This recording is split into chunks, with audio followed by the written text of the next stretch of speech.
तो इस प्रकार से ये जो शुभ कर्म, उससे तो पुण्य बना, पुण्य से सुख जीवन मिला।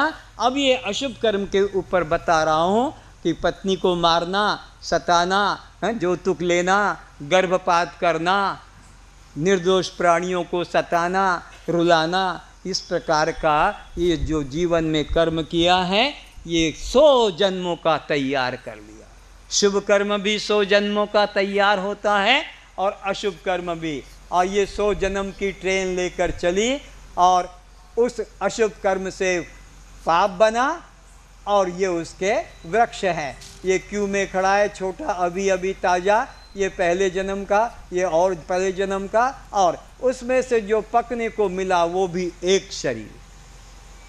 कितने जन्म का पाप संग्रह करके गए थे? 100, भोगने को मिला एक। और किस रूप में भोग रहे हैं वो भी यहीं देख लो। आज का सब्जेक्ट दर्पण है, दर्पण मिरर, अपनी शक्ल को देख लेना कि मैं क्या करके आया और अब क्या मुझे मिल रहा है। तो सबसे पहले पाप कर्म का फल क्या है? रोगी शरीर, 12मासी रोगी, दवा दवा दवा, विकलांग शरीर, रुग्ण शरीर, विकलांग शरीर, अंधा, लंगड़ा, लूला, बहरा, मूक, ये अपने पाप कर्मों का फल है। और जिस घर में पैदा हुआ है उस माँ बाप का भी पाप है, ताकि जीवन भर उसके लिए वह उसकी सेवा करते रहेंगे, उसका मल मूत्र उठाते रहेंगे, अपने हाथों से खिलाते पिलाते नहलाते सुलाते रहेंगे। तो ये अशुभ कर्म जो पहले जन्म में हुए हैं, उसके द्वारा जो पाप बना है, वो पाप का फल भोगने को मिला। सुख के दुख, बोलो, दुख किस रूप में? रोगी शरीर, विकलांग शरीर, अंधा, लंगड़ा, मूक शरीर मिला। दरिद्रता, पति पत्नी में प्रेम नहीं, रोज लड़ाई झगड़ा मार पीट चल रहा है। दुष्ट संतान जो माँ बाप को भी मारते हैं और कहीं चोरी करते हैं, कहीं हत्या करते हैं, कहीं डाका डालते हैं और घर में लाते हैं। ये सब अपने पाप कर्म का। कोई जेल जा रहा है, किसी को फांसी लग रही है, किसी को क्या हो रहा है, जिंदे को कहीं कटना पड़ रहा है दुश्मनों के द्वारा। कितने जन्म भोगना पड़ेगा? 100 जन्म। ये तो एक जन्म की बात हुई है, क्योंकि तुम संग्रह करके 100 जन्मों का पुण्य भी लेते हो और 100 जन्म का पाप भी लेते हो। अब देखो जरा वृक्षों को, इधर के वृक्ष देखो, पशुओं पक्षियों को आराम है, हरे भरे हैं, पत्र से घने, पुष्प से फले हुए, पक्षियों को आराम, नीचे पशुओं को आराम, यात्रियों को भी आराम और मालिक को तो पूरा आराम। शुभ कर्म करने वालों के पुण्य कर्म का किस प्रकार से संचित है। अब अशुभ कर्म वालों का देखो, न इनके बगीचे में न तो कोई पक्षी को आराम है, न इसके नीचे पशु को आराम है, न यात्रियों को आराम है, न मालिक को। क्यों? कांटे कांटे कांटे, न पत्र है, न फल है, न पुष्प है। तो ऐसा ये जीवन अपने कर्मों से बनता है। अब क्या देखने को मिलता है? पाप कर्मी और सुखी है और पुण्य कर्मी और दुखी है। ये सब लोगों को बात पसंद आ गई कि मैं तो इतना धार्मिक हूँ और मेरे जीवन में दुख क्यों, और वो इतना पापी है उसके जीवन में सुख कैसे। तो सुनो, परमात्मा की तरफ से न पापी को सुख मिलता है, न पुण्यात्मा को दुख मिलता है। परमात्मा निर्दोष है, क्योंकि नियम है जे परी बुनी वे। तो अब तो आप पूजा पाठ मंदिर माला दान धर्म करते हैं और जीवन पूरा दुख में जा रहा है, रोग में जा रहा है, असुविधा में। और एक आदमी दुष्ट कर्म करता है, चोरी हत्या बदमाशी करता है और बहुत सुखी है, तो आप इस पे सोचते हो कि ये परमात्मा के यहाँ से अन्याय है। नहीं, समझो कैसे। आप चक्की पर गए जहाँ पर गेहूँ पीसा जाता है, आपने गेहूँ डाला और नीचे से उठाकर देखा तो हाथ में बेसन आया। क्या डाला था? गेहूँ। निकला क्या पहले? बेसन। दूसरी बार आपने चने की दाल डाला नीचे हाथ डाला देखने को बेसन, तो आटा हाथ में आया। ये कैसा गजब हो गया।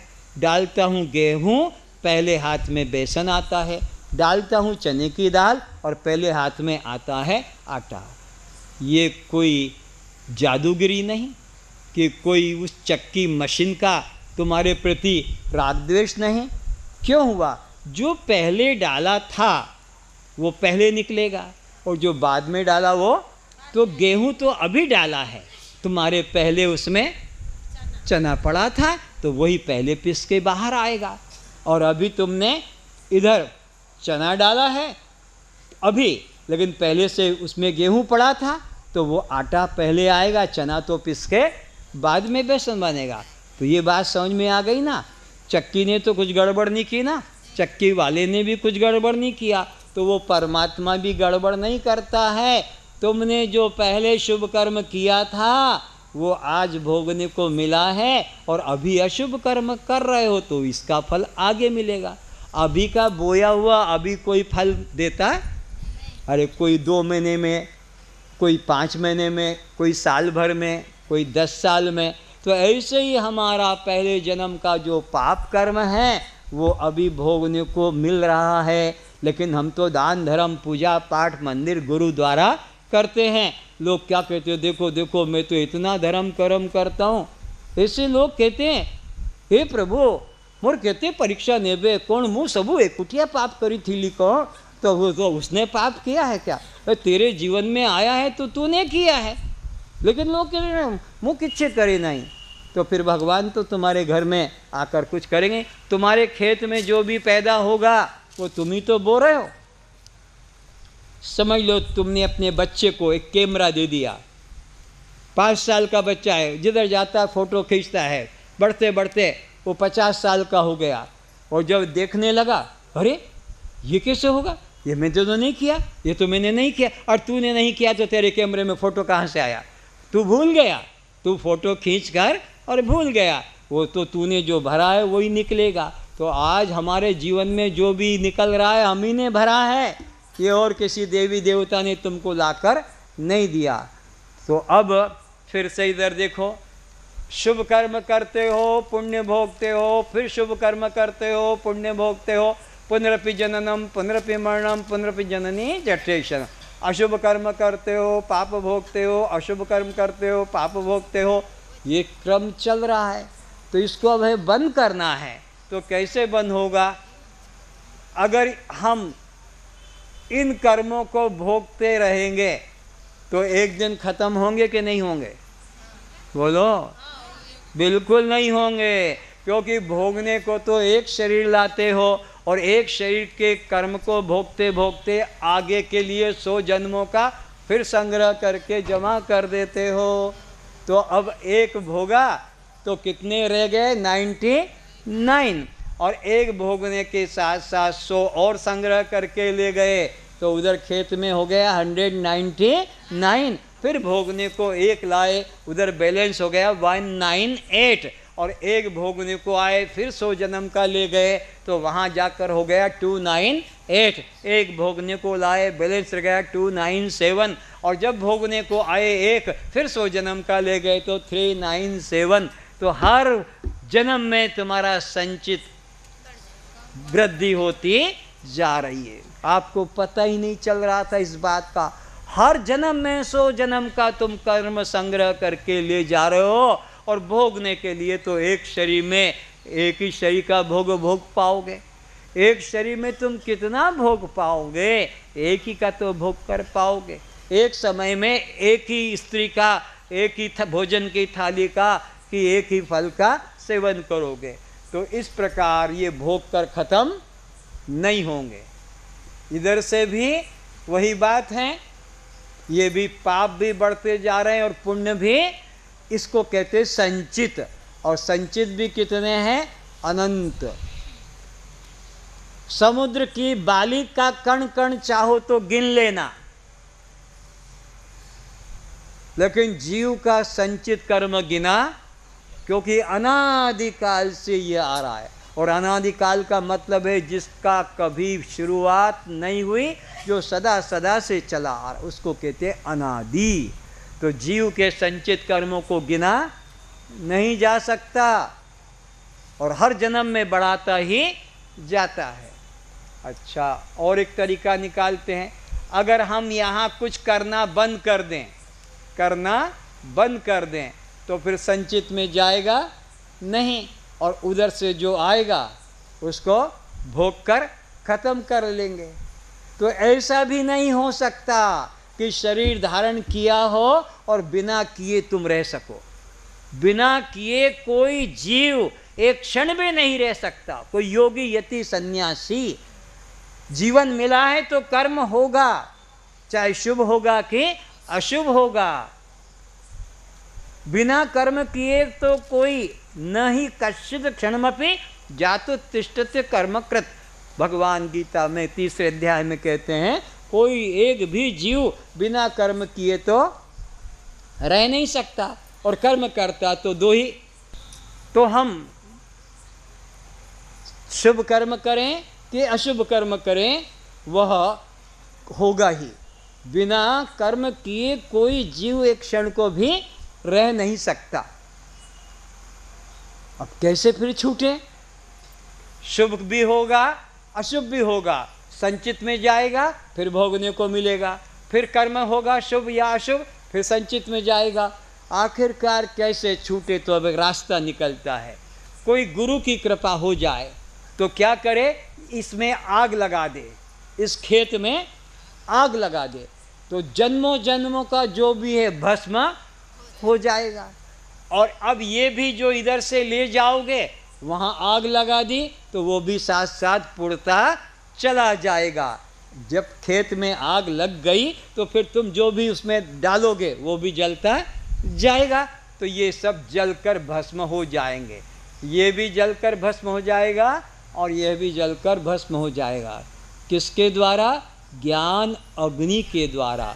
गीता के 4 अध्याय के 37 श्लोक में भगवान कहते हैं, अर्जुन यथोध्वांसी समिद्धो अग्नि भस्मसात कुरुते अर्जुन ज्ञानाग्नि सर्वकर्माणि भस्मसात। जैसे लकड़ी का गोदाम, काठ गोदाम या रुई का भंडार हो, उसमें आकर आग लगा दे, यथोध्वांसी समिद्धो अग्निर भस्मसात कुरुते अर्जुन ज्ञानाग्नि सर्वकर्माणि भस्मसात। तुम कर्म से मुक्त हो जाओगे। जैसे हजारों वर्ष का किसी गुफा में अंधार है और तुम उसके अंदर लाइट को कर दो, तो हजारों वर्ष का अंधकार को निकलने में कितने वर्ष लगेंगे? बोलो। सेकंड का भी जरूरत नहीं।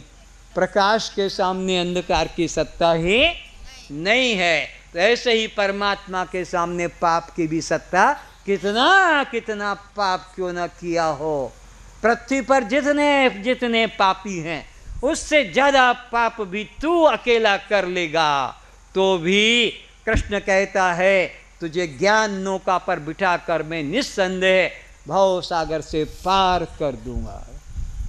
गीता के 4 अध्याय के 36 श्लोक 36 श्लोक में भगवान ज्ञान की महिमा बता रहे हैं। पाप करने के लिए साहस नहीं दिला रहे हैं, बल्कि पापी को पाप मार्ग से हटाकर धर्म के मार्ग पर चलाने की प्रेरणा देते हैं कि अगर तू ज्ञान नौका पर बैठ जाएगा तो तू संसार के जितने भी पापी हैं उससे ज़्यादा भी पाप कर चुका है, तो भी मैं तुझे निस्संदेह भव सागर से पार कर दूंगा। नहीं ज्ञानेन सदृशम पवित्रमहि विद्यते। गीता के 4 अध्याय के 38 श्लोक में ज्ञान की महिमा बताते हैं। इससे बड़ा पवित्र कुछ जगत में नहीं है। तो अब बात हो गई क्लियर कि संचित को भोग कर खत्म नहीं कर सकेंगे और क्रियमाण को रोक नहीं सकेंगे, ये तो होंगे ही। तो कोई गुरु की दया हो जाए और हमारे अंतःकरण में वो जो भंडार है पापों का, उसमें ज्ञान की आग लगा दें तो भस्म हो जाएगा। अभी जरा बीच का मामला रह गया, इसको कहते हैं प्रारब्ध कर्म। बाबा इससे तो तुम्हारा बिना भोगे छुटकारा नहीं होगा, ये तो भोगना पड़ेगा। और तुम लोगों ने क्या सोचा, किसी ज्योतिषी को, किसी पंडित पुजारी को 10-20 रुपया दे दें, 1-2 डोरा बांध देगा, इधर सफ़ेद पीला पत्थर लगवा देगा, इधर जो है हमारे गले में पैंता डाल देगा, चुटैया में गंठी लगा देगा, हमारा पाप कट जाएगा। प्रारब्ध कर्म कठिन जग माही, बिना भोग यह छूटत नाही। ये कैसा है, जैसे इसने क्लास में प्रैक्टिकल दिखाने के लिए आग लगाई, इसको जलाया, जिसका 2 महीने तक इसको पुरस्कार मिला, भोगना पड़ा, ड्रेसिंग कराना पड़ा। अब ये जब तक जीवन होगा तब तक ये दाग रहेगा कि जाएगा ना, जीवन जाएगा तभी जाएगा, पहले नहीं। तो तुमने जो पहले जन्म में पाप कर्म किए और जिसका फल भोगने के लिए शरीर मिला, जिसका फल भोगने के लिए शरीर, तो जब तक वो फल भोगोगे नहीं, ये कोई देवी देवता से, कोई पत्थर से, कोई रस्सी से, नाड़ा से, डोरा से, लक्ष्मी व्रत से, सुदशा व्रत से, पतिव्रता, कुछ नहीं होगा। तुम्हारे मन का भ्रम है। देखते नहीं, मजदूरनियाँ धूप में मजदूरी कर रही है और 2-2, 3-3 रस्सियाँ बंधी है, सूता लटक रहा है, लपेट रहे हैं, कौन अच्छे सुदशा व्रत, दुर्दशा पे दुर्दशा हो रही है, लेकिन सुदशा व्रत, उसको लपेटते जाएंगे, लटकता जाएगा, फिर उसको लपेट लेंगे। और कितना मैल, कितना पसीना, हाँ, और पता नहीं ब्लड सर्कुलेशन कैसे इनका चलता है, इतना कसा हुआ है। औरत खा खा के भुसकी हो गई और वो रस्सी बंधी पूरे का पूरा टाइट, उसमें एक मंत्र भी लगा है, कोई तावीज। अरे तुम्हारे इस प्रकार के कर्म करने से, मूर्ता से, वो प्रारब्ध जिस कर्म के लिए तैयार हुआ वो भोग कर ही समाप्त होगा। दृष्टांत देता हूँ, दशरथ राजा, उसने धोखे से एक तीर चला दिया, लग गया लक्ष्मण, उसको श्रवण कुमार को। उसके बाप ने कहा कि जैसा मैं पुत्र वियोग में मरूंगा, अरे तुझे भी ऐसे ही पुत्र वियोग में मरना पड़ेगा। और ऐसा ही हुआ, जब दशरथ मर रहा था, जंगल में राम थे और ये चिल्ला रहा है, राम राम राम, हे राम हे राम हे राम। इसी तरह करुण क्रंदन करते हुए, चित्कारते हुए प्राण निकाला, न राम बचा पाया। राम तो भगवान मानते हो ना, अपने बाप को 14 साल के लिए एक्सटेंशन नहीं करा सका यमराज से कि मेरे पिताश्री को 14 साल के लिए अभी छोड़ दो, मैं अग्नि संस्कार अपने हाथों से करूँगा। वो अपने बाप की उम्र को 14 साल के लिए बढ़वा नहीं सका। राम भगवान, तो तुम्हारे ये डोरा, ये रस्सी, तुम्हारा बेटा और बेटी, पुओ दुतिया, भाई दुतिया, जिए दुतिया, पति दुतिया, फिर भी चुतिया मर जाता है। कितना दुतिया दुतिया करते हो। ये प्रारब्ध कर्म कठिन जग माही, और बिना भोग यह छूटत नाही। सुन रहे हैं मूर्ख लोग, फिर भी कल जाकर के रात को रस्सी को, डोरे को फेंकने का हिम्मत नहीं। कदाच अमंगल है जीवे। हाँ, ये डर लगा रहता है। जिसने गर्भ में रक्षा की है उस पर विश्वास नहीं। ये डोरे रस्सियों पर, वो कार वाले, ट्रक वाले चूड़ी और अपना वो नींबू के ऊपर लाल फीते पर विश्वास करते हैं। और जिसने तुमको ये 24 घंटे श्वास दिया, जीवन दिया, कर्म दिया, उस पर विश्वास नहीं। तो ये प्रारब्ध भोग कर ही छूटेगा। एक एग्जाम्पल और देता हूं। जलंधर के 2 मित्र, सोहन सिंह और मोहन सिंह। सोहन सिंह पैसे वाले का लड़का, मोहन सिंह गरीब, दोनों साथ साथ पढ़ते थे, हाई स्कूल में पास हो गया सोहन सिंह मोहन सिंह। सोहन सिंह ने कहा चलो बॉम्बे घूम के आते हैं। मोहन सिंह ने कहा मेरे पास तो पैसा नहीं। सोहन सिंह ने तेरा खर्चा मैं उठाऊंगा। दोनों बॉम्बे गए, वहाँ रहे 5 दिन होटलों में, फिल्म स्टारों के साथ फ़ोटो खिंचाया, होटलों में खाना। सोहन सिंह का मन बदल गया, हम अब वापस जलंधर नहीं जाएंगे, पंजाब बिजनेस करेंगे। मोहन सिंह ने कहा भैया मेरा टिकट तो कटा दे, मेरे पास तो पैसा नहीं, बिजनेस तू करेगा। बोले तू वर्किंग पार्टनर, जितना कमाएगा आधा तेरा आधा मेरा। अच्छा, तो बिजनेस शुरू कर दिया। हीरे जवाहरात शोरूम, बॉम्बे में तो करोड़पतियों का कमी नहीं। और 5 साल में 1 करोड़ की प्रॉपर्टी तैयार कर ली, 1 करोड़ का प्रॉफिट। एक दिन सोहन सिंह के मन में विचार आया, अगर मैं मोहन सिंह को पार्टनर न बनाता तो 1 करोड़ का मालिक मैं बनता, पर मुझे तो अकॉर्डिंग टू वो जो अपना दस्तावेज थे साइन किया हुआ उस हिसाब से 50 लाख देना पड़ेगा। बात मन में आई एक दिन, और इधर क्या हुआ, भाग्य की बात, मोहन सिंह बीमार पड़ गया तो डॉक्टर को बुलाया और कहा ऐसा इलाज कर कि दूसरी बार बीमार ना पड़े, पैसे की चिंता मत करना, जितना तू मांगेगा उतना दूंगा।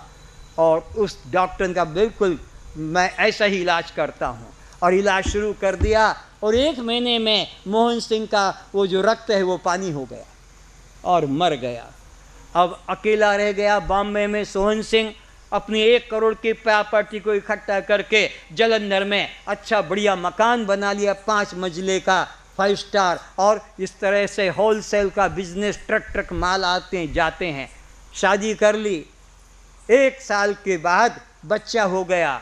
बाहर आतिशबाजी छूट रही है, पटाखे ढोल बज रहे हैं, नाच गाना मिठाइयाँ बट रही है। अंदर से खबर आई बच्चा बीमार।